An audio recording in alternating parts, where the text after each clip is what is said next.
Darshan gang ಬಲೆಯಲ್ಲಿ ರೇಣುಕಾ ಸ್ವಾಮಿ ಅಷ್ಟಕ್ಕೂ trap ಆಗಿದ್ ಹೇಗೆ? ಜೂನ್ 8ನೇ ತಾರೀಕು ಚಿತ್ರದುರ್ಗದಲ್ಲಿ ರೇಣುಕಾ ಅಪಹರಣ ಆಗಿದ್ ಹೇಗೆ?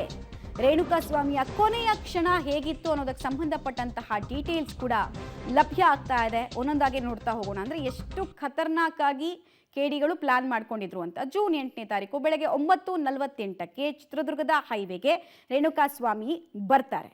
ಜೂನ್ 8 ಬೆಳಗ್ಗೆ 10:33ಕ್ಕೆ ಅಂದರೆ ಸರಿಯಾಗಿ ಒಂದು ಹಾಫ್ ಅನ್ ಅವರ್ ಅಷ್ಟೊತ್ತಿಗೆ ರೇಣುಕಾ ಕಿಡ್ನ್ಯಾಪ್ ಆಗುತ್ತೆ.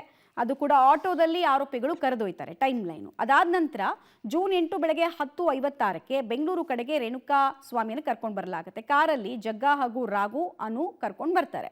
ಜೂನ್ 8 ಮಧ್ಯಾಹ್ನ 1:15ರಷ್ಟೊತ್ತಿಗೆ ತುಮಕೂರಿಗೆ ಬರ್ತಾರೆ. ಇಲ್ಲಿ ಆರೋಪಿಗಳು ಸ್ನ್ಯಾಕ್ಸ್ ತಿಂದಿರೋದು ಕೂಡ ಗೊತ್ತಾಗಿದೆ. ಜೂನ್ 8 ಮಧ್ಯಾಹ್ನ 2:30ರ ಸುಮಾರಿಗೆ RR ನಗರದ ಶೆಡ್ಗೆ ಕರ್ಕೊಂಡು ಬರೋ ಕೆಲಸ ಆಗುತ್ತೆ. ಇಲ್ಲೇ ರೇಣುಕಾ ಸ್ವಾಮಿಯ ಅಂತಿಮ ಕ್ಷಣಗಳು ರೆಕಾರ್ಡ್ ಆಗೋದು, ಅಂದರೆ ಆತನ ಹತ್ಯೆ ಆಗೋದು. ಜೂನ್ 8 ಮಧ್ಯಾಹ್ನ 3:30ಕ್ಕೆ ಶೆಡ್ಗೆ ದರ್ಶನ್ ಆಗಮನ ಆಗುತ್ತೆ. ಜೂನ್ 8 ಮಧ್ಯಾಹ್ನ 3:45ಕ್ಕೆ ದರ್ಶನ್ ಹಾಗೂ ಗ್ಯಾಂಗ್ನಿಂದ ಈತನ ಮೇಲೆ ಮಾರಣಾಂತಿಕವಾಗಿ ಹಲ್ಲೆ ಆಗುತ್ತೆ. ಜೂನ್ 8 ಸಂಜೆ 6 ಗಂಟೆಗೆ ತೀವ್ರ ಅಸ್ವಸ್ಥವಾಗಿ ರೇಣುಕಾ ಸಾವನ್ನಪ್ತಾರೆ. ಜೂನ್ 8 ರಾತ್ರಿ 8 ಗಂಟೆ ಅಷ್ಟೊತ್ತಿಗೆ ಶವ ಸಾಗಾಟಕ್ಕೆ ಯತ್ನ ಆಗುತ್ತೆ. ಶವ ಸಾಗಾಟಕ್ಕೆ A8 ಆಗಿರುವಂತಹ ರವಿ ಒಪ್ಪೋದಿಲ್ಲ. ಜೂನ್ 9ಕ್ಕೆ 3:35ರ ಸುಮಾರಿಗೆ ಶೆಡ್ನಿಂದ ಶವವನ್ನು ಸಾಗಾಟ ಮಾಡಲಾಗುತ್ತೆ ಅನ್ನೋದು ಗೊತ್ತಾಗ್ತಾ ಇದೆ.